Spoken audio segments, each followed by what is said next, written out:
All right, welcome to the latest episode of Blood Money. Today we have a very special guest, Brandon Joe Williams. How you doing, sir? Excellent. Good to be Man, back. this is the Pickle Man, and by the way, like we did an episode with Brandon way back when. It was one of our first, I think, 20 Blood Money episodes.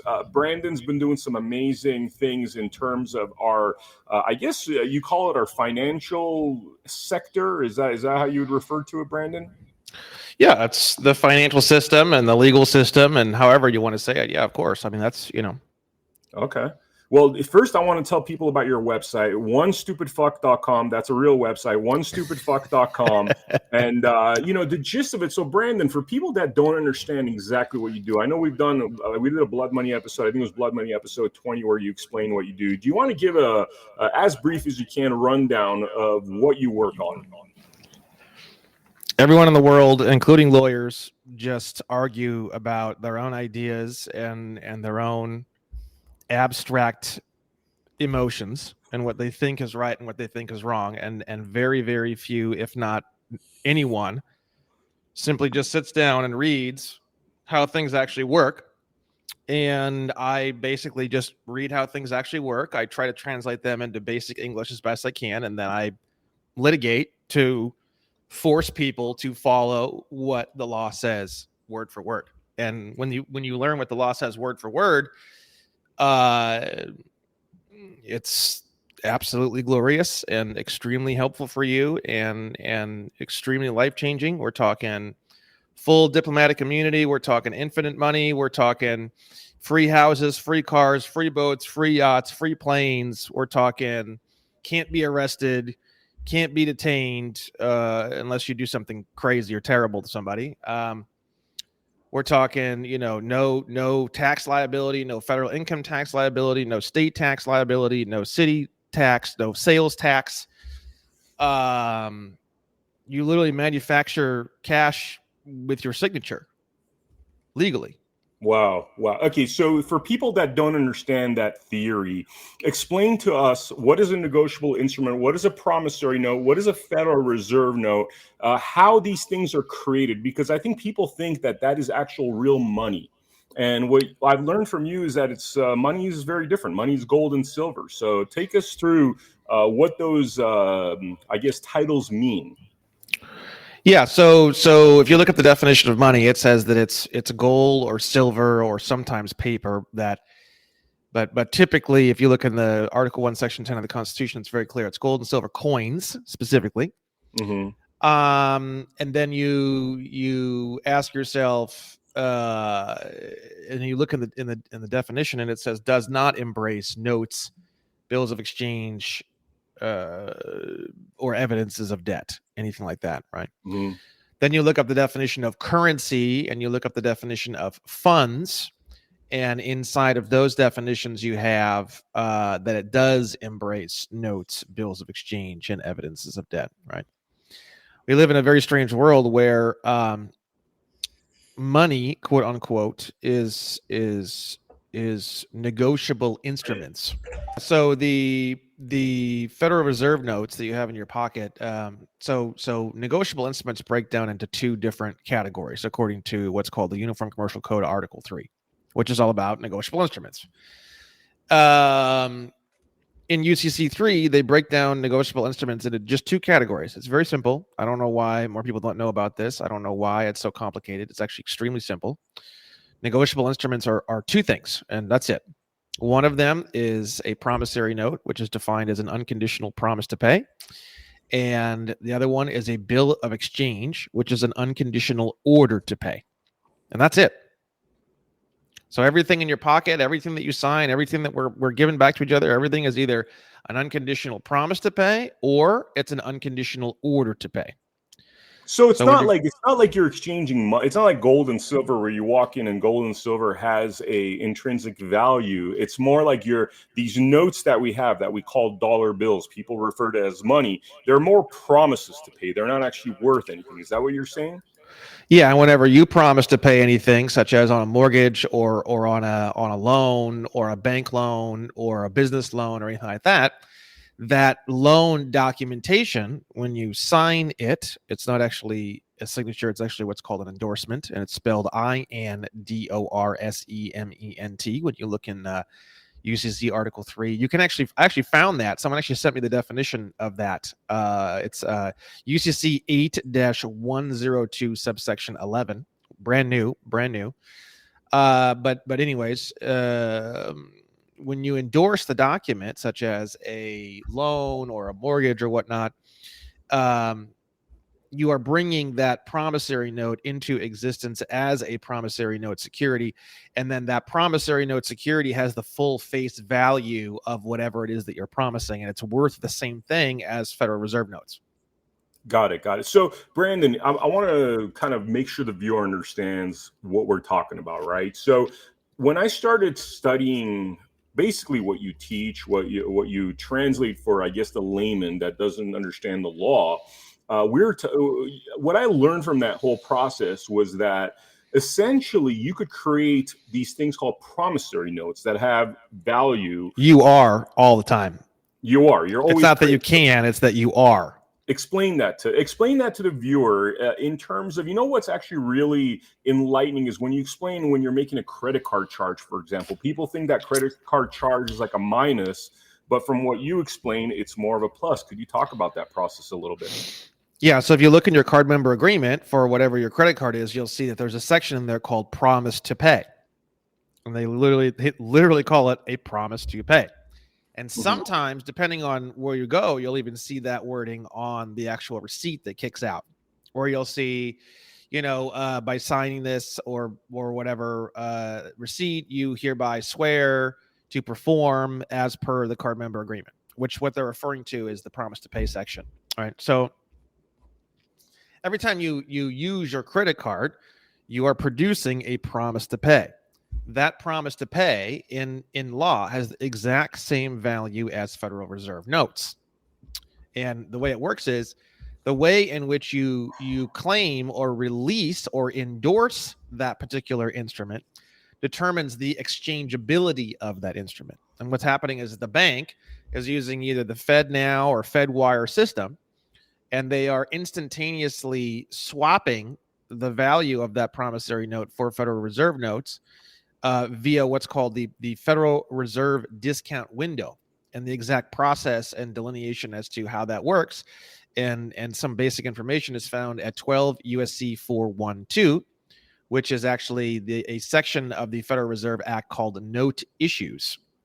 And if you look in there, it says that anyone can go to the Federal Reserve discount window and they can present collateral securities, which means the original promissory notes that you endorse.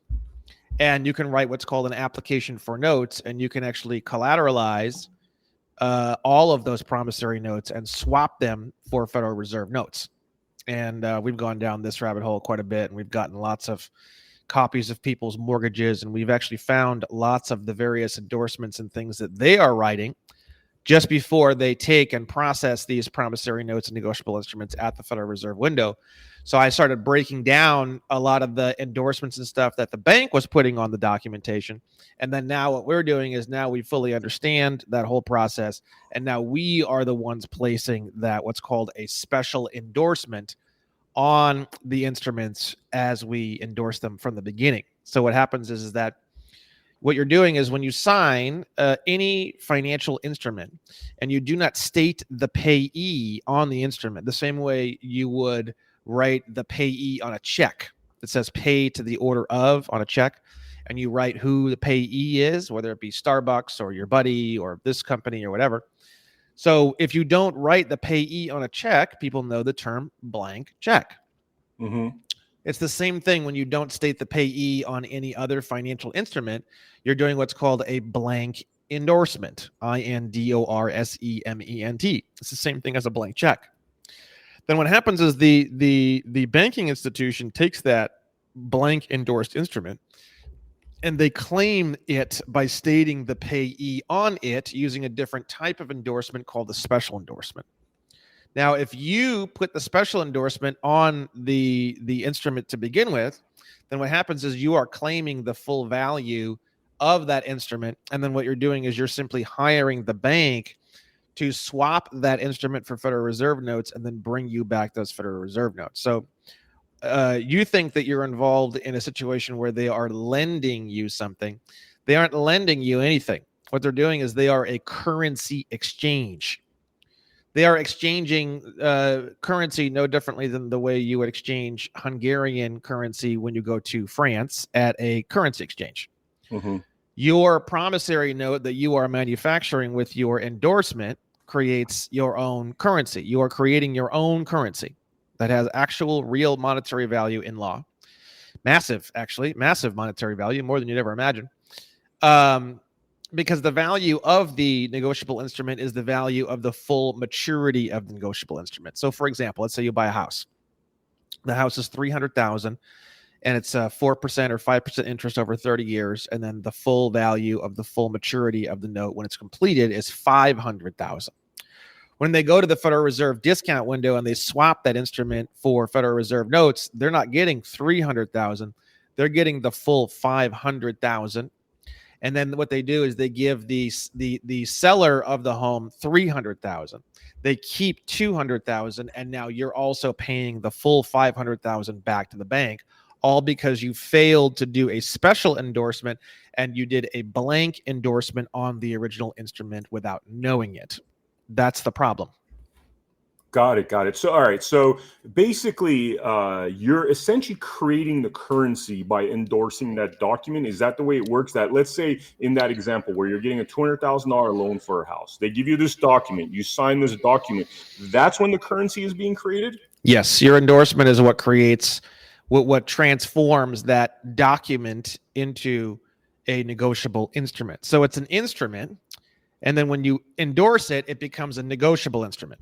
Negotiable means transferable or exchangeable. Got it. Okay. All right. So let me wrap my head around this. You're saying that once you get that piece of paper that you're going to sign on the dotted line and you're going to get that $200,000 loan, you're saying that that is a blank endorsement. So if you're saying that if you don't do a blank endorsement, then the money comes to you, could you explain how that process works? So legally what's happening is that you're claiming the value of that instrument. And in order for there to be a contract, there would need to be some sort of equal consideration between you and the bank. The bank is providing you a service by swapping that instrument for another type of instrument, swapping your currency for Federal Reserve notes. So there has to be some sort of fee or charge that you're going to be giving the banking institution in exchange for delivering that service for you. Now, when you go to a currency exchange, let's say in Europe or something like that, they charge you whatever. I don't even know what it is. I've never done it. I'd say 1% or a couple percentage points or something like that of whatever it is that you are trying to transfer. That is the charge for transferring that value to another type, right? Now, you would have to pay some sort of transfer fee in order for there to be a contract, because there has to be consideration in order for there to be any contract, right? So by offering, so what happens is that instead of gifting or abandoning that security and allowing the bank to take control and ownership of that security. And when you say gifting, sir, just to pause you, when you say gifting, that's when you do a blank endorsement, you just sign it like everybody else signs it. So it's a hard thing to really fully define. It's sort of like gifting, but it's not really gifting. And most people would say they're stealing it. Yes, if I were in front of a jury and I were to explain how this all works, the whole jury, without question, I don't care who they are, I don't care what IQ, I don't care what location, what gender, doesn't matter. They're all going to agree that they are stealing the instrument. But in the letter of the law and the actual definitions of the law and the way that the law is actually structured, they aren't legally stealing the instrument. Okay. So if you wanted to sue and you wanted to go all the way to trial, you'll win very easily saying that they stole it.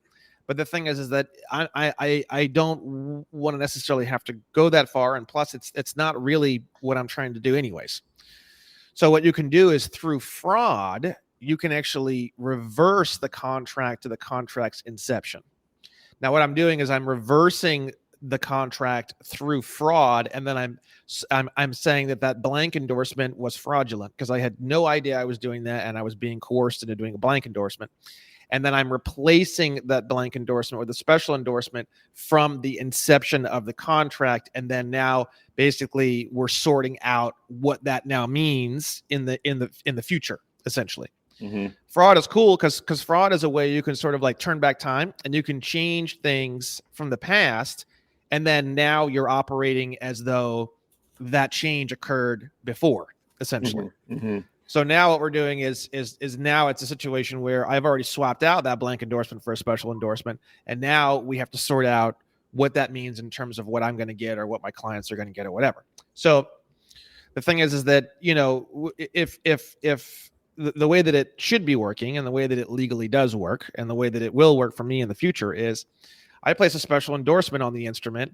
The banking institution, and you can even look up the definition of the word banking, and it says facilitating Federal Reserve services, which is pretty interesting. I saw that recently. They go to the Federal Reserve discount window. They get those Federal Reserve notes by collateralizing that original instrument. And then they bring those Federal Reserve notes back to me. And then from there, I get the 500,000. Now from there, I'm going to disperse the 300,000 to the seller of the home. I'm going to disperse a 2 or 3 or 4% or whatever fee for the banking institution for facilitating Federal Reserve discount window services for me. And then I keep the rest of the money and I get the house. Wow. All right. So I just want to break this down before we move on so the viewer understands it, right? So you're basically, when you're signing a mortgage, you're creating the negotiable instruments. You're creating the currency that didn't exist before. If you endorse it to yourself, that those funds are theoretically supposed to come to you, basically, and put you in control. You give a small percentage for the Federal Reserve window for basically, I guess, helping with the transaction. Yes. And then pretty much the house is basically paid for. So in theory, everything that we charge that we think is a loan is really paid by the Federal Reserve the moment that we make that charge. Whether it's a small credit card charge, whether it's a large mortgage, that's automatically paid for by the Federal Reserve. So essentially, loaning institutions, as they're called, are kind of a fraud. Is that what you're saying? Yeah, they aren't loaning you anything. You've never been loaned anything in your entire life. So the reason why they can legally call it loaning, it's not actually technically. So when you release the negotiable instrument with the blank endorsement, you are saying this is no longer mine. I don't want it. I don't want to have anything to do with it. I don't claim it. I don't want it. Get it away from me. Essentially, not quite, but kind of. You're saying I release this with no conditions and I don't care, basically. Okay. Now what they're doing is they're pretending as though they found this thing in the street, basically, right? You've said you have a big huge bag of money, huge duffel bag full of money, and you set it down, and you're like, I don't really care about this anymore, and you walk away from it, basically, right? You don't know you're doing that, and you don't know there's money in the bag. Okay. Now the bank says, "Oh, look, there's a bunch of money here, and it's no one has claimed this money. We're going to take it." So they take that bag, and it's filled with special kind of money, basically that you can't go down to the street corner and give it to somebody and exchange it. So, but in law, that those promissory notes, that bag full of money, quote unquote, has the same value as Federal Reserve notes in law. So if I were to go into, let's say, a hotel, and I were to place a bunch of those on the table and they didn't accept it, I could sue the hotel and I would win every single time, because those promissory notes, as long as they're structured in a certain way, have the same value in law as Federal Reserve notes. So the idea that everyone is accepting Federal Reserve notes is just a weird social thing that people don't understand, because technically speaking, you can accept all types of promissory notes and they all have the same value and they're all exchangeable for Federal Reserve notes. So what they do is they take that bag full of stuff that you thought didn't have any value. They go to the Federal Reserve window and they exchange or swap that bag full of the same value for Federal Reserve notes. So they give the bag through this little window. You can almost think of it as a physical thing. They have this bag full of your promissory notes. They put it up against a window. They push it through the window. They wait a moment. They get that same bag back out again, and they open it, and it's filled with Federal Reserve notes. Now what they do is that now they loan, quote unquote, you that money that they just got. Now, in the letter of the law, you never claimed the value of that original instrument.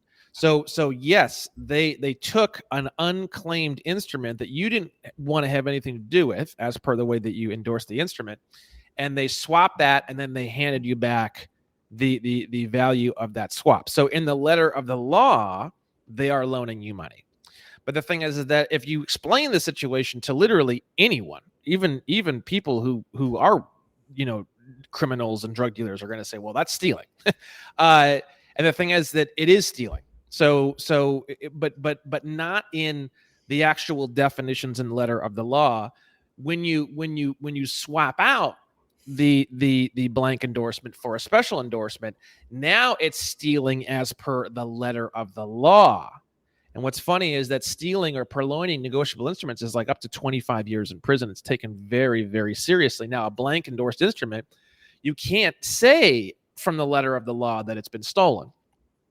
A special endorsed instrument, if they do anything with it besides what I just described, it's stealing, and the letter of the law will completely agree with you, and any court will agree with you. Now, you make a payment to your credit card. Your credit card is basically getting double paid at that point, is the gist of it, right? So the Federal Reserve's taking care of, let's say it's a $50 bill, and then you're sending another $50, and that is an overpayment, basically, right? Yeah, you are failing to claim the value of all of the negotiable instruments that you are constantly manufacturing. So every time you promise to pay anything, whether it be a credit card, a business loan, whether it be a mortgage, whether it be even like a penal bond, something like that, because the definition of the word payment means performance. Mm-hmm. So the thing is that people think that payment means to send in Federal Reserve notes. That's not what payment means at all. Payment means performance, right? Mm-hmm. So the thing is that per the law, there's a lot of different ways you can perform. So the thing is that, like for example, I'm involved in a bunch of litigation, and the lawyers are so funny. They say that I'm running a debt elimination scam. And I laugh so hard because they don't even know what debt is. They don't even know what a payment is. They don't even know what a Federal Reserve note is. And I just kick back and just laugh hysterically. They don't have a clue. So the thing is that payment, people think that payment means Federal Reserve note. That's not what a payment is. Mm-hmm. It's got nothing to do with anything, frankly.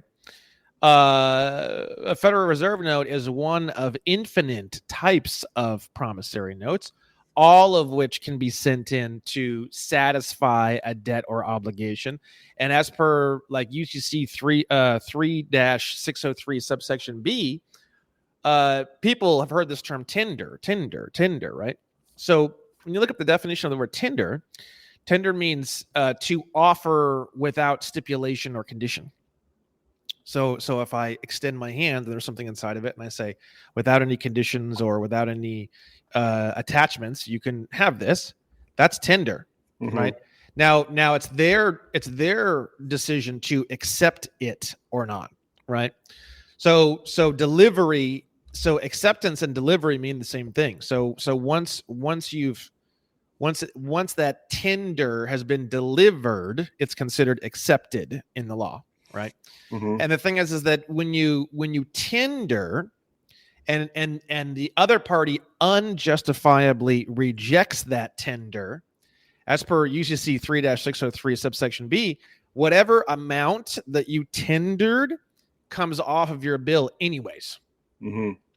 So let's say, for example, you offer to tender a promissory note to or a bill of exchange to a credit card company, and they say, we don't accept that kind of payment, which is what they do all the time.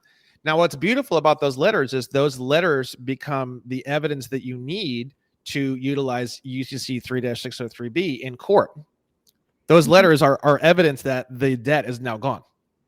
Wow. Okay, so let me ask you this. Now, we're part of, for the viewers, let me give a little bit of background on this. With the One Stupid Fuck website, you've built a community. You got a huge community of, let's call them picklitarians, right? We're all picklitarians. All right. Well, that's the Amnesty Coalition. So I have the website, and then I have the Amnesty Coalition, which that's this flag here. And then I'm also working on a coat of arms Mm-hmm. and another flag. And then I just released a new website, the amnestycoalition.org. Mm-hmm. It is under construction pretty heavily, but there's a lot there, and I've been working on it a lot, and it is live. Wow, wow. All right. So we have this group that is actually through litigation because all of us have, charged our credit cards. A lot of us have mortgages. A lot of us have had mortgages, right? So we've been launching lawsuits. A lot of us have, and it seems as though, firstly, the credit card companies, from my experience, really freak out because it seems like they don't want us to know this information, right? But it also seems as though the courts try to get rid of these kind of cases. Could you talk a little bit about your experiences within litigation of trying to claim all these promissory notes, all these securities that you've unknowingly given away? I don't have those issues. I think the main issue is that people don't know how to play the game, and they enter into the arena not knowing how to play the game, and then they get pissed off because they're thrown out. When you know how to play the game, we have a hearing set for our first case, which is our roughest case. Actually, our other three cases are like rock solid. The first case is the only.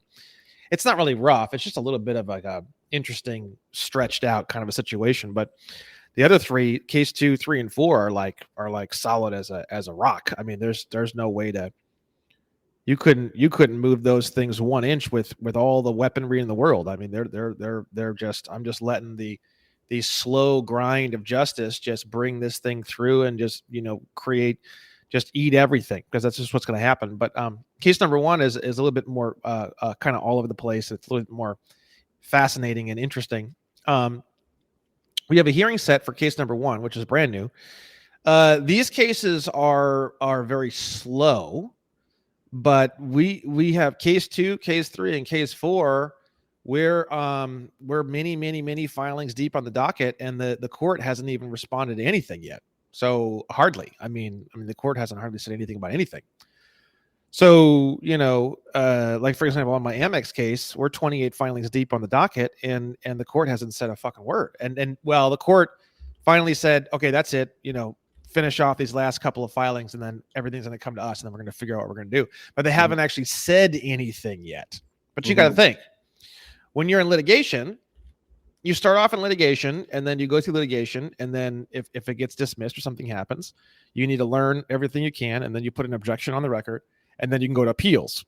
The appeals are based off of where the objections are on the record, right? I don't know exactly how it all works, but I'm just, from what I've studied, I'm just kind of giving you a super brief outline of what I've learned so far, having not done it quite yet and preparing to do it as needed.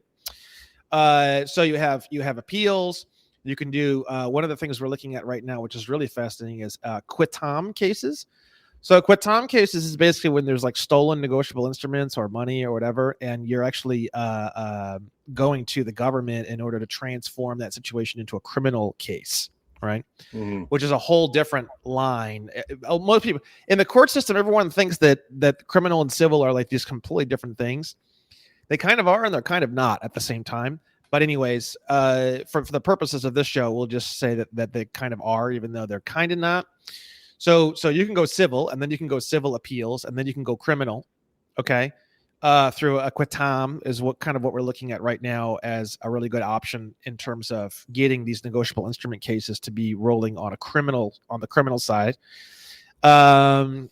And then you also have appeals courts, and then you also have the Court of Federal Claims, which is actually a special court that you go to file complaints and get damages for. Let's say, for example, your local DA won't pick up your criminal case.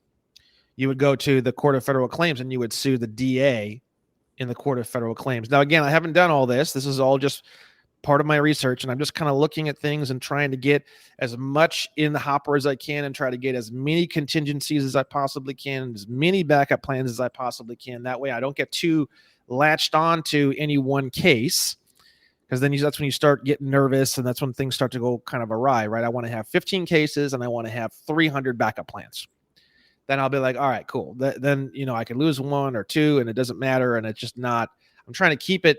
I don't want to make this, it's very pleasurable to have a situation where there's a lot going on and you're in an abundant mindset. It's very unpleasurable if you don't have that. So the thing is that I want to try to keep that as much as possible. And then also I want to make sure I have many additional steps that I can take if something does go south. But so far, absolutely nothing we are doing has gone south. Now, Oh, wow. Okay. absolutely nothing we are doing has moved much of anywhere either. There's been a lot of back and forth, and I kind of look at it as like a train in a train station, right? So I have a train, the train's in the train station, and the engine on a lot of these cases is like either just starting or just about to start. It hasn't even, so that you have to start the engine first, and then it warms up, and then you get it all prepared, and then you load it up, and then you leave the station, right? So we're not even at that point yet. We're at the point of like, okay, we have a train station, we have a train, and we're getting close to starting it up. Now you got to realize, any case, if they called me tomorrow and they said, fuck it, we want to settle, let's just do whatever you want, whatever. The train was never even turned on, and the entire game is over, and I got what I wanted, and it's done. Mm-hmm. So the train doesn't necessarily need to leave the station in order to win the case, you know. Got it. So it's just you know, and I just released 2 videos recently on my my YouTube channel. One is a litigation mini course video number 1, and the second one is litigation mini course video number 2. And they go into complaints, structuring of complaints, how to use Pacer. We go through one of my dockets, and then we're going to continue to do more and more videos like this. One of the videos that we have planned next in early June is the 3rd video for the litigation mini course is going to be myself and my right-hand man, Joey Kimbrough. We are going to be live on Pacer on a show, logging into Pacer and going through the original Wesley Snipes case section by section through the docket, and we're going to be doing a deep dive on the Wesley Snipes case. You're talking about the Wesley Snipes tax evasion case? Yes. And how is that going to inform the viewer as to this process? It's gonna kind of give you an idea as to how cases go down, and how are things filed, and what kind of filings, and what are declarations versus affidavits, and how do you file a motion, and what happens when you do file a motion, and how do you respond to a motion in opposition, how do you strike a motion. We're going to be going through not only the various documents that were a part of that case, but also talking about the basic structure as to how all this works and how cases are progress.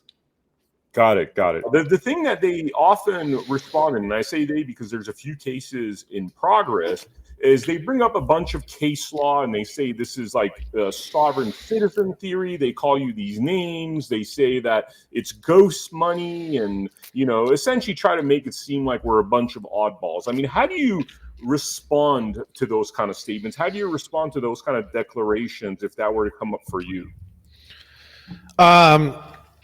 Well, if you look in my cases, so if you go to williamsandwilliamslawfirm.com and you go to current and previous litigation, you can find the various cases that we are currently involved in, and any new ones that come up, I will be posting them there. And then you can go on my YouTube and you can watch my litigation mini course video number 1 and video number 2. Video number 2 goes into how to make a Pacer account. You can actually go into Pacer, find the courts in which my cases are at, and then you can actually open up the docket, and you can start downloading all of the items in the docket yourself and read them yourself for 10 cents per page fee through Pacer. And if you spend less than $30 per quarter, then that amount is just taken off the bill. You only pay if it's more than $30 per quarter every 3 months.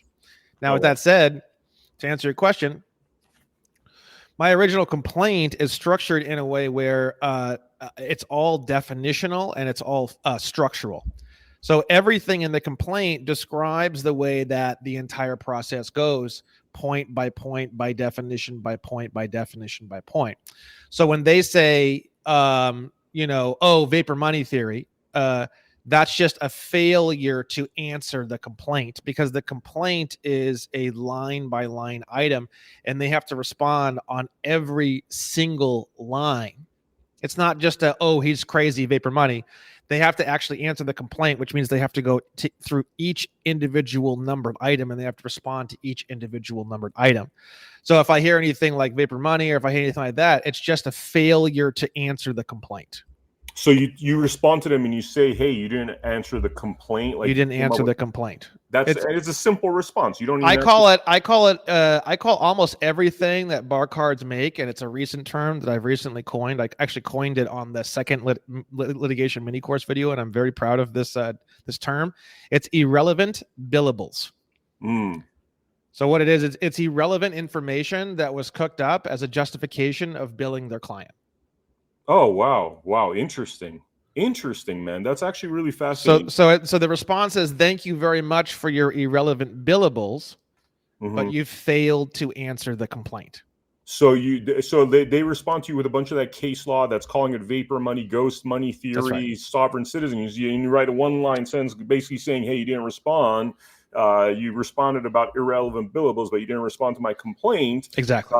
So I mean, that's like three There's sentences. more to it. You can strike that. A lot of times, what they do is that they put that whole vapor money thing. They put that in what's called a motion to dismiss. Mm-hmm. So at that point, what you're doing is you're writing in opposition of the motion to dismiss, or you're writing a motion to strike that motion to dismiss. There's more to it, and there's more of a game to play there. But in essence, what's happening is that you've entered in a complaint that has exact and specific concerns, Mm-hmm. and they're over here just saying some like vague horseshit. Okay, now they build their client in order to write up all that vague horseshit. Mm. So what you're doing is you're saying, thank you very much for irrelevant billables. You failed to answer the complaint. Let's get back onto the complaint. And the whole process of litigation, from what I've experienced so far, which is not a tremendous amount of experience, Mm-hmm. but it's more than most people so far, is that's all you're doing pretty much the whole time. You issue something and they're over here putting together irrelevant billables, and then all you do is just move that back onto whatever concern is actually the concern at hand, and then they're going to go off onto irrelevant billables, and then you just move the concern back to the whatever concern. It's like asking your son to take out the garbage, and he freaks out and throws a temper tantrum, and then you say, I understand, and then you pick him up, you brush him off, and you say, take out the garbage, and then he freaks out and cries and punches the wall, and you say, I understand, you're upset, I get it, now let's go take out the garbage. And you just do that over and over and over and over and over again until they take out the garbage. And it's so funny because an attorney at law, as per the definition of client from Corpus Juris Secundum, represents infants and persons of unsound mind. But what's so funny is that, from my experience, the attorneys at law act more like infants and persons of unsound mind than any of their clients. So wait. I just want to pause you right there. So they look at any client as infants and people of unsound mind. Like if you need a representation, you are an infant or somebody of unsound mind. That's why when you take on an attorney at law, you can no longer exert your rights. Wow. Okay. You actually waive your own ability to exert your rights because you are now a person, or you are now an infant or person of unsound mind. Because the thing is that if you look at it, it all comes down to the definition of ward of the court. When you take on an attorney at law, you become a ward of the court. Mm. So if you're sitting there and you're like, well, hold on a second, and you stand up, everyone's just going to be like, shut up and shut the fuck down. Because the thing is that once you've taken on that attorney at law, you're basically just a child who's just kind of present there, and someone else is fighting your battles for you because you can't, because you're a little bitch. That's essentially how, that's the technical side of how that relationship works in a court of law. Whereas there's another option that no one knows about called an attorney in fact. An attorney in fact is based off the power of attorney sections from the federal and state courts. They have a whole power of attorney section in every state, and in the federal court system, they have a whole section of laws called the Power of Attorney Act. All right. Inside the Power of Attorney Act, it talks about what is an attorney in fact. An attorney in fact is a completely different type of attorney relationship where you are the principal, and the attorney in fact is your agent. And through a contractual agreement called a power of attorney, you are giving that particular attorney the ability to do very specific things for you and operate as you in a court of law, but they're not representing you because you're an infant or person of unsound mind. You're actually presenting yourself, and you're fighting your own battles. And the attorney, in fact, is essentially like counsel. They're like your helper or assistant, right? It's a completely different way to operate in the court systems. And the thing is that when you go into the court systems in this way, you're going to be filing in as a pro se litigant. Now, there's case law, and it's very, very clear, and they even send you documentation when you first file your cases. They have to go easy on you as a pro se litigant. You are not held to anywhere close to the same stringent standards. And what's funny is you can look in my case, like the Amex case. So I have a bar card attorney on the other side of the table. I'm filed in as pro se. The bar card is fucking up everything. And I'm over here as the pro se being like, hello, you didn't do this, and you didn't do this, and you didn't do that, and you didn't do that. Whereas I can actually fuck things up, and the courts have to go kind of easy. They can't like hold my dick, as I say. They can't. Yeah. There's a certain they like writing briefs on your behalf. Like that's ridiculous. Like no one can fight your battles for you. But like there's these things called, let's say, local rules of civil procedure. Let's say you didn't quite maybe follow a local rule like just right, or you weren't aware of it or something like that. And it's something that can get fixed. A bar card can get smashed for something like that. When you're pro se, you can kind of maneuver that a lot better, and you can say, oh shit, I wasn't aware of that. I thank you so much. And sometimes even the clerk, I've had the clerk of the court send me, hey man, just want to let you know this thing is not quite right, and you should fix this. And I'm like, damn, okay. So what's happening is as the pro se, not only are you not an infant or person of unsound mind, and you have way better standing in the court, plus you have this cool relationship, this contractual relationship with what's called an attorney in fact, which is super powerful. Plus, on top of that, the courts have to go easy on you. Plus, on top of that, like there's no one to answer to. There's no one else filing anything. Like you're aware of everything that's going on in the case. I think it's a much better option for many, many reasons. First off, you're not an infant or person of unsound mind. Second off, you can claim your rights when you use an attorney at law and you go in pro se or sui juris. There's so many benefits I can't even begin to tell you. You're not paying, like for example, we have just a one-time very large fee upfront that we do for litigation. So you're not paying like hours and hours and hours and hours and hours and hours. And the reason why we do that, it's actually a donation. The reason why we do a very large upfront donation is because we want to make sure that the client is in it for the long haul, regardless of any craziness that may occur during that timeline. Because the number one tool for bar cards, we call them bar cards, the number one tool for bar cards when they don't know what's going on, which is 99.99% of the time, it seems like, they will always fall back and default into threats, intimidation, and sanctions. Mm-hmm. That is like 1,000% they fall back on that fully and immediately and entirely. Wow. So the thing is that bullying tactics, basically. Oh, dude. I mean, just 1,000%. And they might say it very overtly. They might say it very covertly. They might pretend to be your friend, but all they're doing is just some variation of threats or intimidation. And I smash them hard. It's all irrelevant billables. Yeah. All of it. If it's not specifically and explicitly talking about endorsements, if it's not specifically and explicitly talking about negotiation, if it's not explicitly talking about negotiable instruments, the exchangeability of negotiable instruments, sections from UCC Article 3, if it's not pertinent and it doesn't have something to actually do with the actual negotiable instruments, their negotiability, the endorsements, or anything else, it's irrelevant billables. Got you. Now, the whole thing with infant or person of unsound mind, they don't tell us that you hiring a lawyer means that you're basically saying that you're like incapable. That's what it is. You're giving your power to a lawyer, and then the lawyer usually has allegiance to the bar as opposed to you. Isn't that the way it works? A bar card, an attorney at law, is what's called an officer of the court, and you can look up what that means online on Google. It'll pop right up. Their number one, I forget what it is. I think the number one allegiance is to the public. Number 2 allegiance is to the court, and number 3 allegiance is to the client. I could be wrong. It might be number 1 is to the court, number 2 is to the public, and then number 3 is the client. Yes, that's what I've heard, actually. Yeah, I forget. It's one or the other. But anyways, you are not the primary concern. You aren't even the secondary concern. You are the tertiary concern.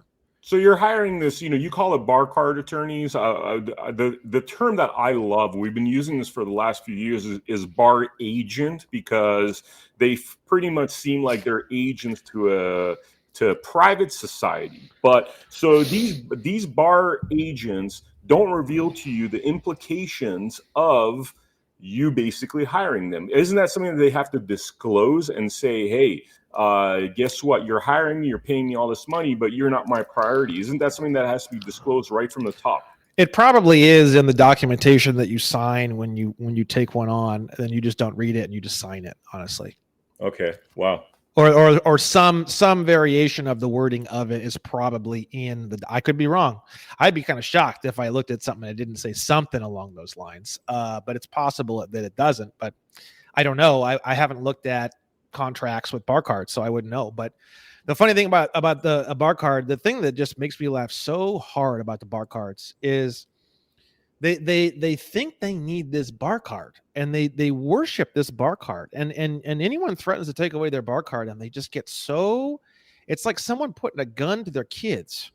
Mm-hmm. And saying, we're going to take away your bar card. And what's funny is that the bar card is literally completely unneeded. That is the part that it's absolutely hysterical. These people are stuck in this prison, and they think that this bar card is the greatest thing. And if having it taken from them is like taking their still beating heart right out of their chest, like Kano from Mortal Kombat on a fucking fatality. And what's funny is they don't need the fucking thing at all. Wow. And that's the most fun. And it's the same thing with the driver's license. The only thing that they can do to you if you have a driver's license is threaten to take it away. You don't need the fucking thing at all. Mm-hmm. So it's just when you understand how these systems work, and you understand the basics of contracts, and you understand the structure of all these things, it's absolutely comedy. It becomes complete hysterical comedy, because it's sort of like you have a single mom. It's horrible. It's a horrible story, but it ends in a beautiful way. You have a single mom. She's trying to put things together. She's got 2 kids. She's going fucking nuts. She got 2 jobs. She's losing her mind all day long.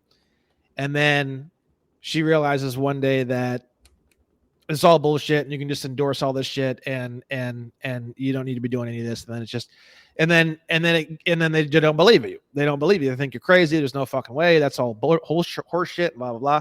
And then years go by, and then things get bad enough to where they're like, fuck, I'm literally going to lose my kids. CPS is knocking at my door. I got no money. It's at that point they get desperate, willing to do anything. Then they come to me later on. I was psychopathic 2-3 years ago.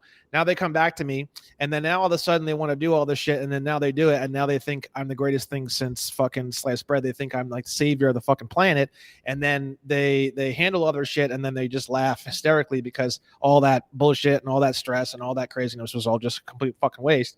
It's the same thing that bar cards go through with their bar cards.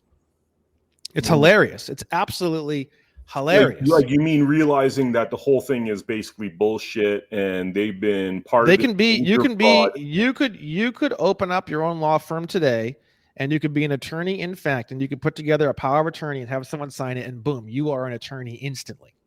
Wow. You could be an attorney by this evening.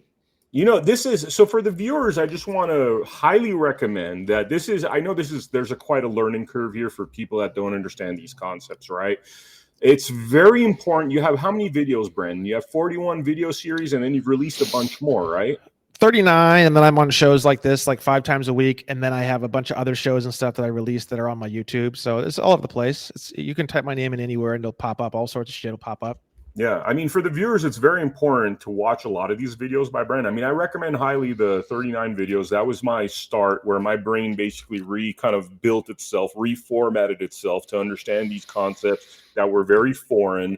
But then as you get into your course, you start to realize things like you're saying, like that you don't need a driver's license. There's a lot of things that they've told you that you need, or at least hinted that you need them, that you don't really need. I mean, let's talk a little bit about some of those layers of BS that exist out there that we've been essentially lied to, thinking we need certain things that we don't. Yeah, so the driver's license is pretty simple. The driver's license, when you go in and get a driver's license, so if you look up the definition of United States, which comes from 28 USC 3002 subsection 15. It says United States means, and then below that it says a federal corporation. Mm-hmm. Then you look up, what's really interesting is you look up the definition of the word person. The word person, no matter where you look it up, you'll find lots of different definitions. It always includes what's called natural persons and then also artificial persons, such as estates, partnerships, associations, trusts, companies, corporations. So what's funny is that because United States is a corporation, in law, United States is a person. And you'll even see that in criminal cases, United States versus John Doe. It'll say in the jurisdiction and venue section, a lot of times it will say like, United States is a person as per the definition, and then it'll just give a definition somewhere, right?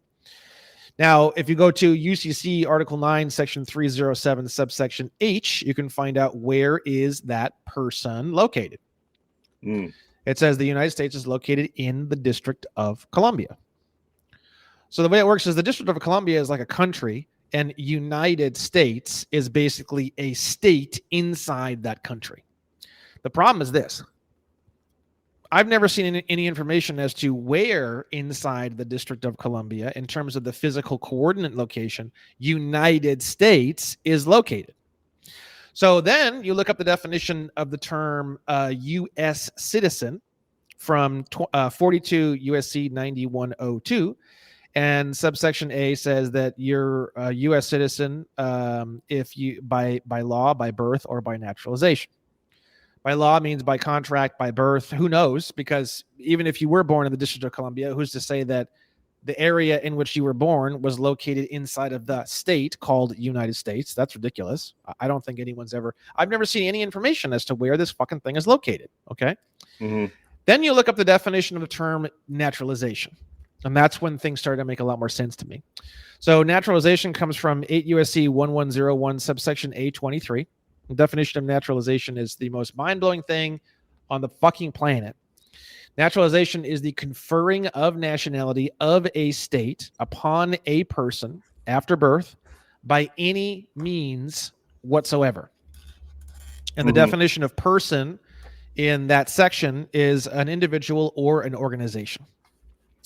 So basically, to make a long story short, when you go to the DMV to get your driver's license, and then if you go into Title 49 and you look at 49, I want to say 49 CFR 390.5T. Mm-hmm. Yeah. Wow. If you go to that one and then you type into a search function, type in the word driver and go down, and you'll find the definition of the word driver. Title 49 is all about transportation, by the way. Mm-hmm. Driver means any person who operates any commercial motor vehicle. Okay. That is the actual definition. And what's hilarious, you want to get a good laugh, click on the definition of the word person. Like if you use Cornell Law School and you look up the definition of the word driver in 49 CFR 390.5T, you'll see that the word person is clickable. It's a clickable special definition. Oh my Lord. This one gave me a good laugh. We have a good laugh about this. So the definition of the word person in Title 49 of the CFR is person means an individual, firm, corporation, partnership, association, state, municipality, commission, or political subdivision of a state or any interstate body, as well as a department, agency, or instrumentality of the executive, legislative, or judicial branch of the federal government, period. And then it says, this definition includes railroads. Wow. Interesting. So that's the definition of the word person. So taking that definition, and now let's reread it. Driver means any person who operates any commercial motor vehicle. So I always laugh my ass off because if you take that definition and you plug the definition of the word person into it, it sounds hysterical. So driver means any individual, firm, corporation, partnership, association, state, municipality, commission, or political subdivision of a state or any interstate body, as well as a department, agency, or instrumentality of the executive, legislative, or judicial branch of the federal government or railroad who operates any commercial motor vehicle. Wow. So because naturalization is the conferring of nationality of a state upon a person after birth by any means whatsoever, What happens is that you're going into the Department of Motor Vehicles, which I'm about ready to sue right now for about $500 million. By the way, I'm working on that case right now. Wow. If you go into the DMV, you are conferring the nationality of the state called State of California upon yourself after birth by any means whatsoever. They make you sign that you are a resident of State of California. Mm-hmm. Where is State of California located? It's a business listed on Dun & Bradstreet, by the way. Where do you think, if United States is located in the District of Columbia, and we have evidence on that, where do you think State of California, the business that's listed on Dun & Bradstreet, is located? In Washington, D.C., I would assume. Exactly. Okay. So what's happening is that you are, by getting a driver's license, you are naturalizing into the District of Columbia. That is the entire purpose of the driver's license. Now, if you never got the driver's license, you don't need a driver's license. Mm-hmm.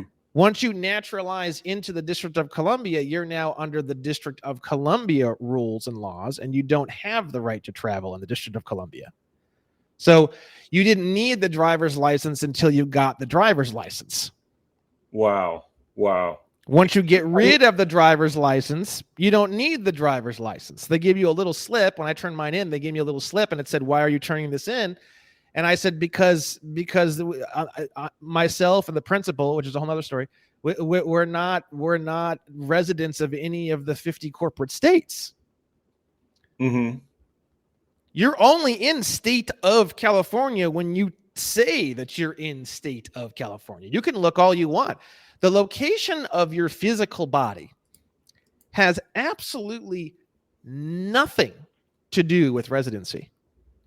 Nothing. Wow. You can physically be located in what people call the state of California. You could be in Los Angeles for 30 years. If you never confer the nationality of State of California upon yourself after birth by any means whatsoever in some sort of official capacity, as far as the law is concerned, you don't live there. Mm-hmm. That's kind of how it works. You live wherever you say you live, and you can say you live there in any way whatsoever. That's the way naturalization works. Wow. All right. So this is basically, by getting a driver's license, it seems like you're committing fraud in a way by because you're not physically living in Washington, D.C., but yet you are underneath this corporation of Washington, D.C. So isn't that essentially fraud? It's again, if I was in front of a jury and I were to explain all this, they would say, hang them, burn the DMV to the ground, blah, blah, blah, the whole thing. I don't feel that way. I try to go totally unemotional. I try to go totally definitionary. I try to make it very, very simple. Okay. The way I look at it is, we live in a country where people think that we aren't free, but in fact, you're so free that you can live anywhere you want by simply saying it. Mm-hmm. That's the ultimate freedom. If I say right now on this show, I, Brandon J. Williams, hereby confer upon myself the nationality of New Zealand after birth by any means whatsoever, I now legally, which I didn't do, by the way, because I don't want to do that right now. But if I did do that, I would instantaneously legally have the nationality of a New Zealander. Wow. Now, to me, that's ultimate freedom. You can live or reside anywhere or nowhere or everywhere anytime you want instantly. Wow. You don't need to do a fucking thing or do anything. To me, that's the ultimate freedom. That's super cool and super badass. So people say that it's fraudulent. Was I coerced into naturalizing into the District of Columbia? Yes. But the technical procedure behind how that works, when you understand how it works, is the ultimate freedom. Wow. I live absolutely everywhere or nowhere or only in certain locations every single second of the day whenever I want by simply saying it. So let me ask you, man, back in the day, I know in the 1800s, people were trading with gold, silver. It wasn't like this. It wasn't like corporation within a corporation, and you're thinking, hey, I'm going to become a citizen of the United States, thinking it's this big landmass, but you're really becoming a citizen of this 8 or 10 square mile radius of Washington, D.C. It wasn't like that. How do we get to a point where, the only thing I could think of, the word I could think of is fraud. How do we get to the point where there's this kind of wholesale fraud across our entire system where we don't even know what it means to get a DMV license? We think we need to get a DMV license. We think we need a passport. We think we need to do all these different things, but nonetheless, what you're saying is that a lot of these things are fraud. Yeah, real quick. I don't think passports are. I mean, there are some people who think they're bad. I really don't think they're bad. It's one of the only things that you can get that I actually don't think are really all that bad, personally. Do we need them in an ultimately free society? I guess no. But when you understand the legalities behind what a passport is and the different options you have and the different types of passports and the different type of passport endorsements, which I do cover in a lot of my shows, types of passports is located at, I think it's 22 CFR 51.3, 22 CFR 51.3. Yeah. And then the various endorsements that are available for the various types of passports are located at 8 FAM 505.2. You can look that up and you can pick which endorsements you want. You can pick which type of passport you want. If you look at 22 CFR 51.2, you'll learn something that even the passport office does not know, which is hilarious. Passport may be issued only to a U.S. national. Passports are not issued only to citizens. They are issued only to U.S. nationals. And in U.S. national is defined at 8 U.S.C. 1101 subsection A22. And I'll read it for you because this is the only thing that passports can be issued to. And if you look at what a regular passport is issued only to a national of the United States. You'll see that in 22 CFR 51.3. But what is a national of the United States? Of the United States. The term national of the United States means a citizen of the United States. That's what everybody thinks that is issued to passports, but that's not true because it could be A or B. Here's B. A person who, though not a citizen of the United States, owes permanent allegiance to the United States. And you can see this same idea echoed in 22 USC 212, which is actually the clearest and most concise way of saying it. 22 USC 212 is entitled Persons Entitled to Passport. And what it says here is just a quick sentence. No passport shall be granted or issued to or verified for any other persons than those owing allegiance, whether citizens or not, to the United States. If you look right above the signature section on the DS-11 passport application form, it says that you are attesting that you are either a citizen of the United States or a non-citizen national of the United States.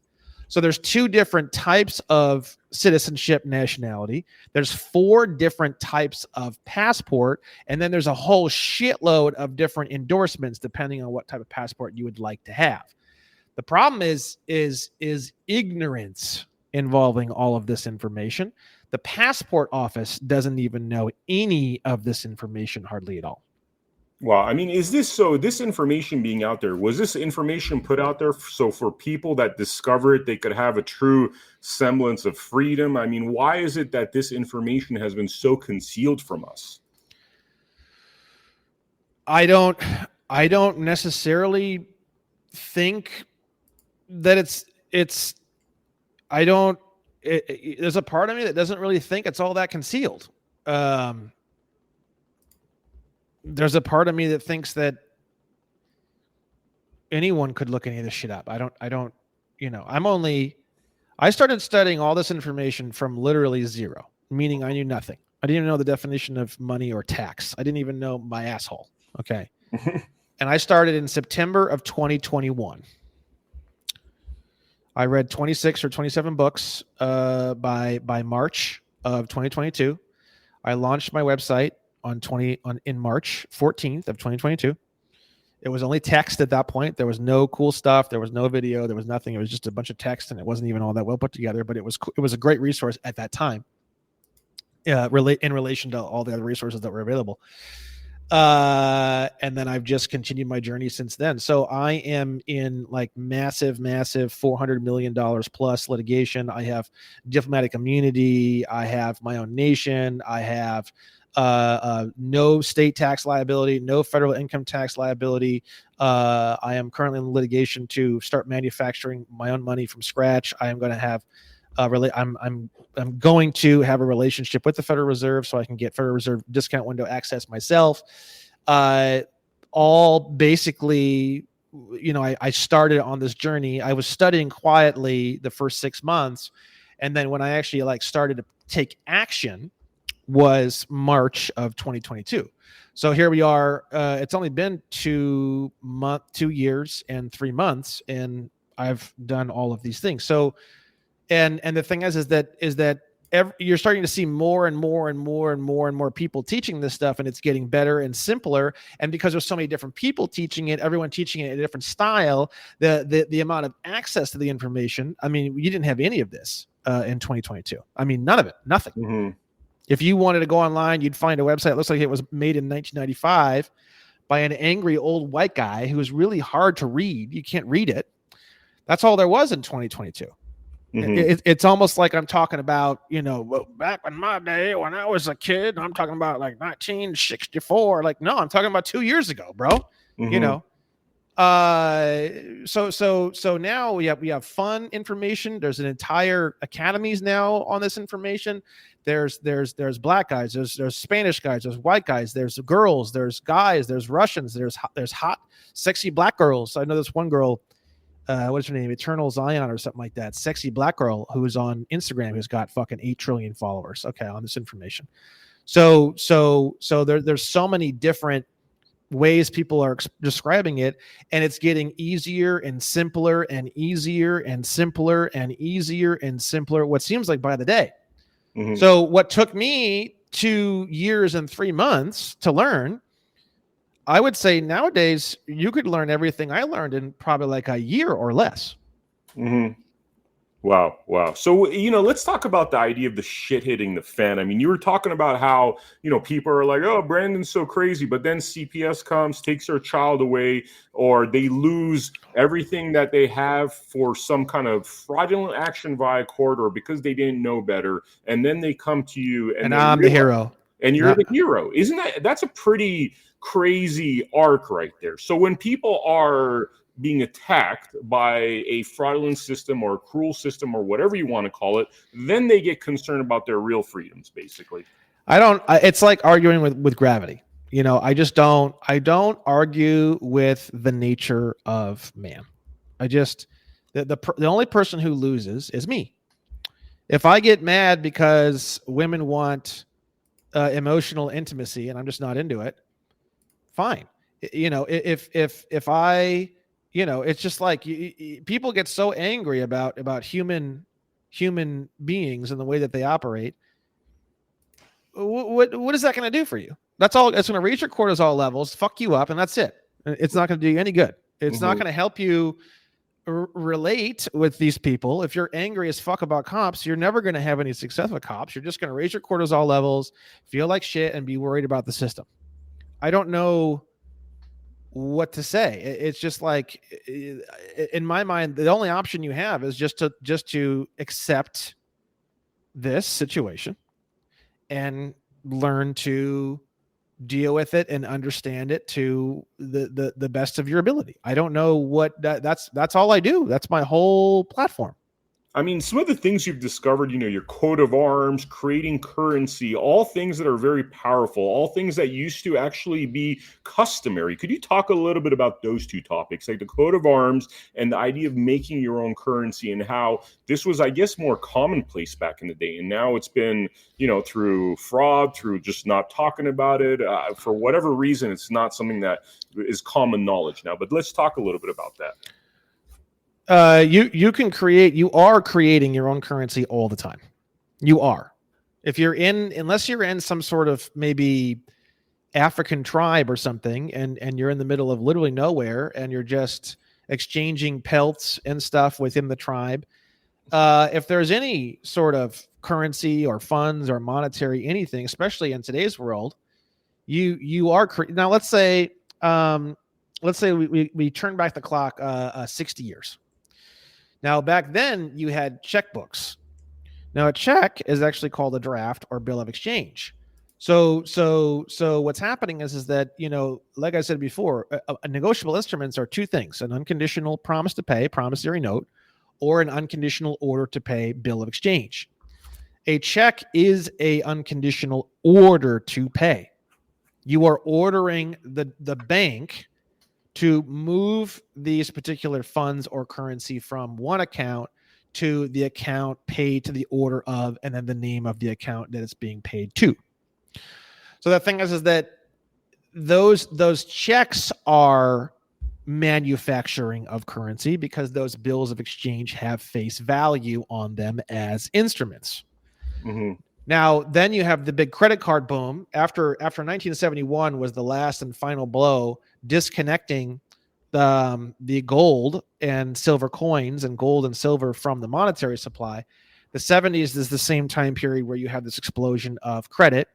And I suppose if you wanted to be a conspiracy theorist about it, you could say that was the plan all along, to disconnect that finally. And then once they did, to create the credit system. Because then you have the three credit bureaus, you have the credit system, you have the credit cards, you have the fact that you need to be approved, all this stuff. It's all false. Anytime you ask for credit, you're supposed to be issued it. And if you're not issued it, you can sue and you can get damages and all the credit you want. And then if you endorse it in a certain way, you never have to perform on it and it all disappears. That's the way that the law actually explains all this. And the government gave us the ability to do this in 1933. We've had this ability for almost 100 years, and just nobody knows about it. That's the problem.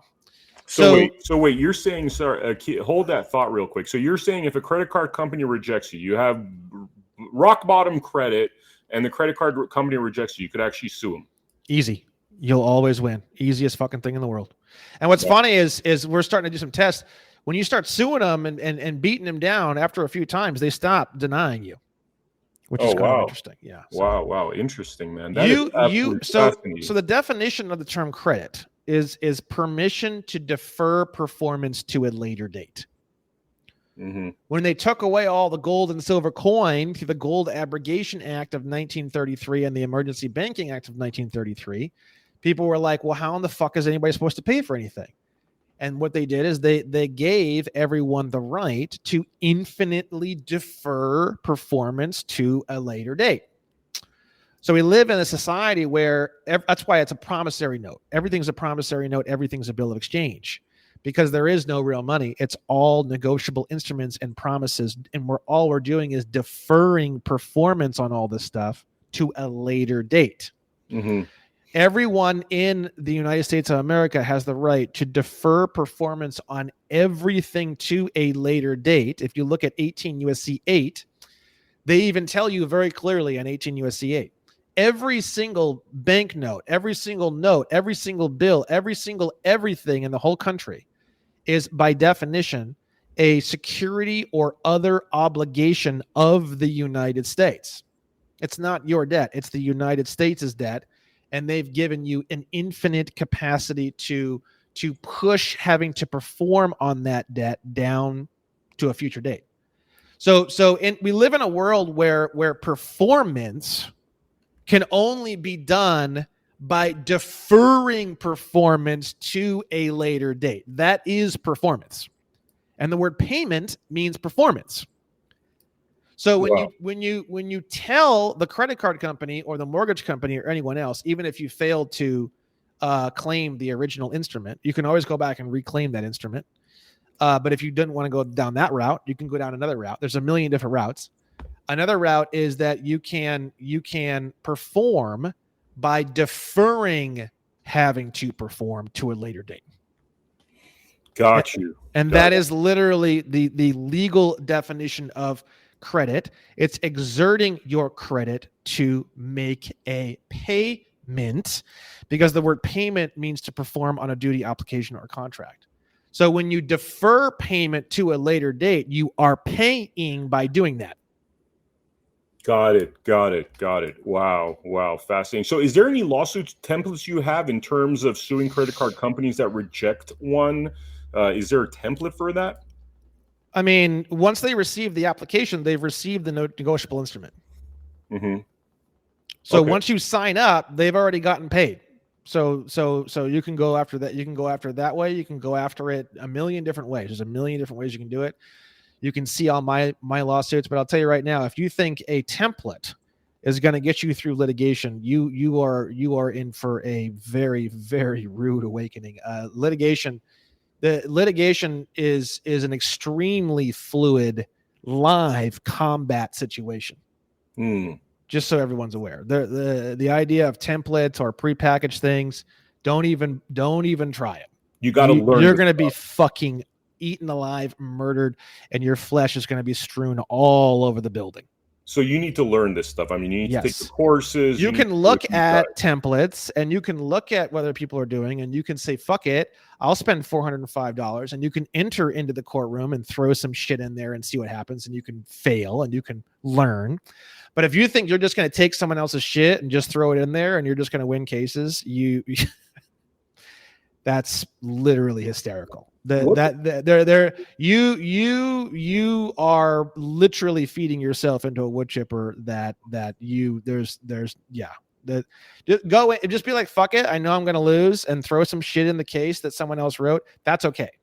Mm-hmm. But if you think you're going to take someone else's shit and throw it in there and you're going to win, what's the learning curve? What do you recommend to people in terms of what they need to learn first? What are like the videos, the content that they need to really learn well before they're ready for this process?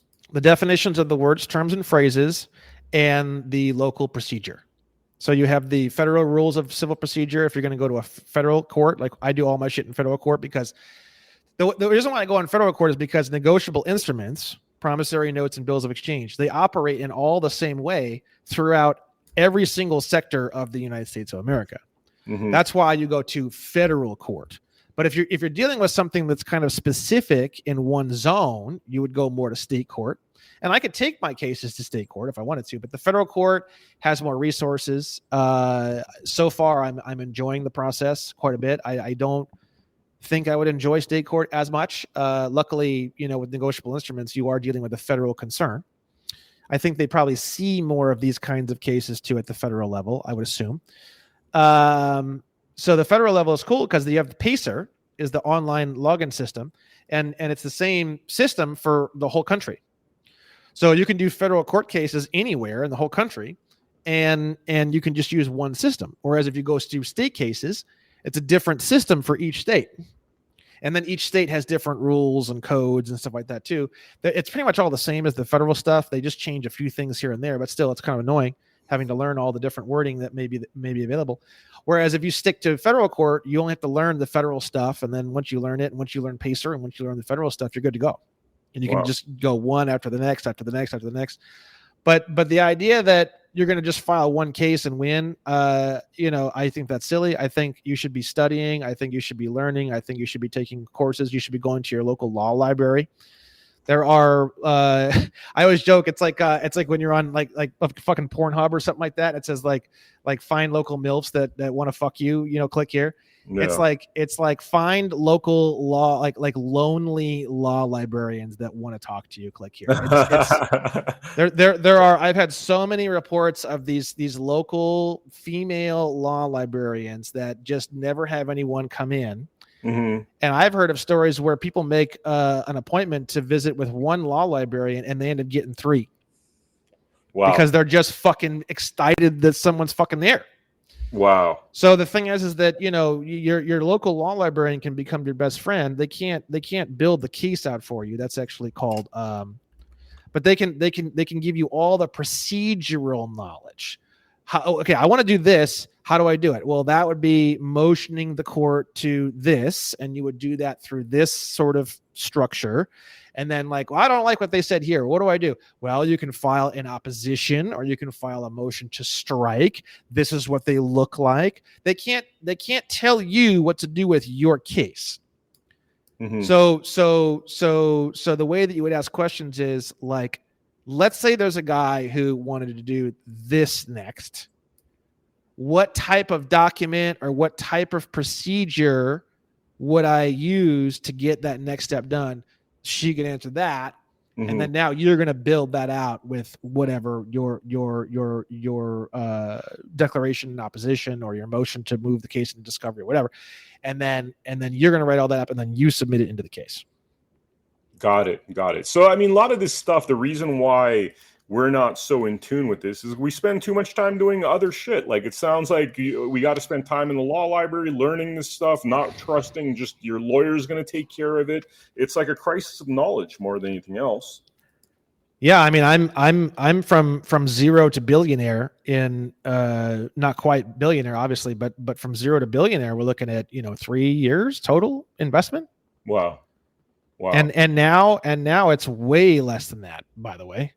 Mm-hmm. And the whole time you're making money, the whole time you're collecting all this cash, you're doing something good to actually change the world for the better. So you want to be a real police officer, you want to be a real hero, you want to be a real Spider-Man. I don't know. I feel like fucking Spider-Man, bro. Yeah. I feel like Spider-Man, but I'm getting paid like fucking Batman. Wow.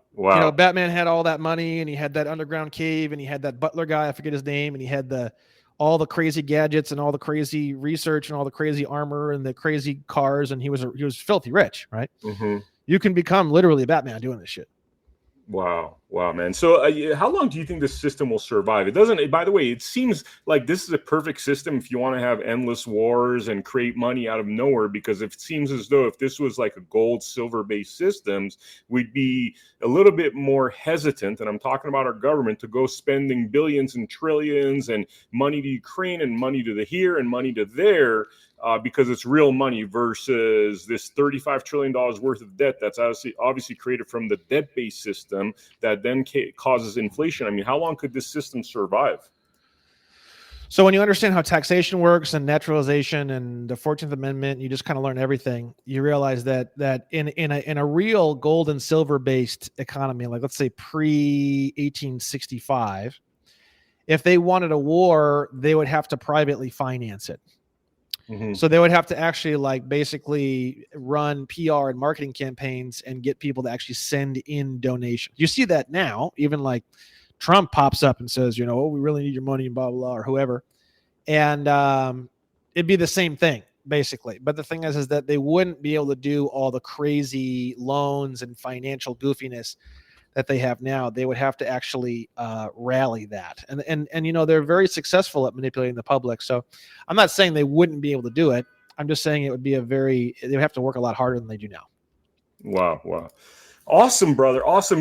I feel like we need some follow-up episodes because I really want our audience to really, take this stuff in. We should do another one in a couple of months from now. Is there anything in closing that you'd want to mention to the viewer? Anything that we didn't touch upon?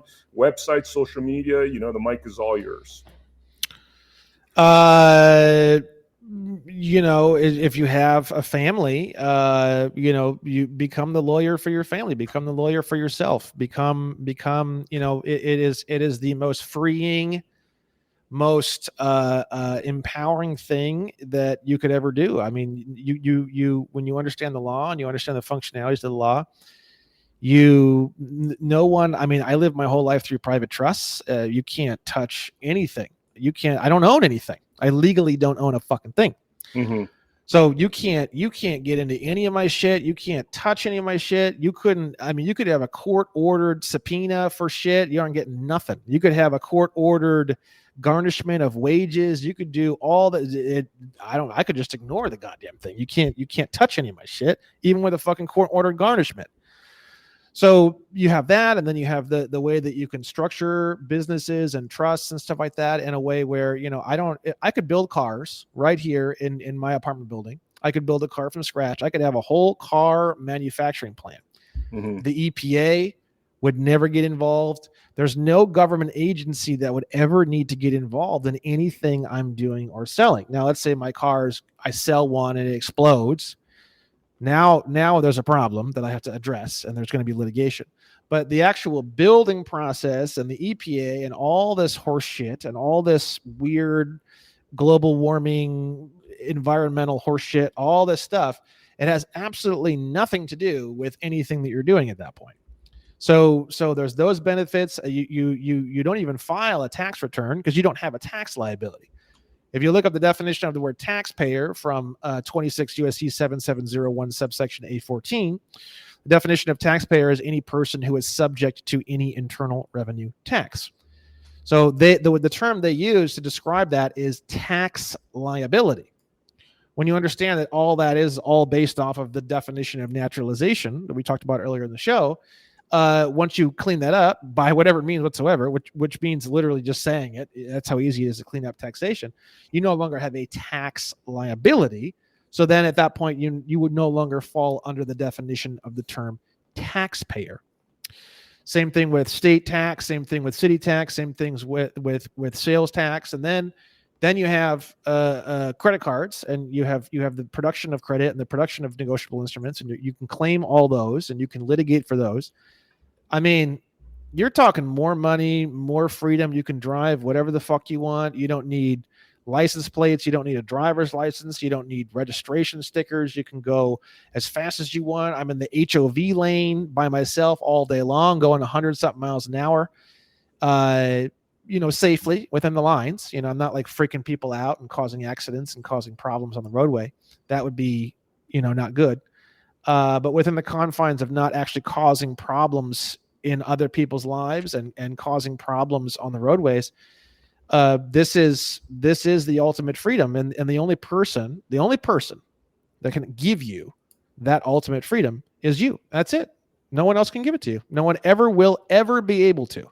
No matter how good I get, no matter how much I charge, I will never, ever be able to give you what you can give yourself. It's physically impossible. And in the next trillions and trillions of years, no one will ever have that nailed. There's only one person that can truly, truly, truly give that gift to you, and it's you. Wow, brother. Wow. That is very empowering, actually. Very empowering, man. Thank you so much, Brandon, for coming on to the Blood Money podcast again. Like I said, we should do another one of these soon. I'd love to. Very inspiring to have you on here. For the viewers out there, make sure you check out Brandon's website, onestupidfuck.com. You will never forget it once you're on there. Actually, you know what? If you're bored and you just want to laugh, just go to one. You don't care about your freedom. You just want to be entertained. Go to One Stupid Fuck. That's what's great about Brandon is that this is a source of entertainment, this website. What he does is a source of entertainment. It's more entertaining, I think, than most of the garbage that's on television or online. And you could learn a lot of amazing shit. But if you don't want to learn amazing shit, just watch Brandon's videos because you're going to be entertained. So definitely check out onestupidfuck.com, and of course make sure you go to americahappens.com, insert your email address so you can stay subscribed to our network. Check out our Rumble channel, and make sure you join us for the Blood Money podcast at least 4 times a week. We are here right on americahappens.com. Thank you so much, and I'll see you all on the next episode of Blood Money.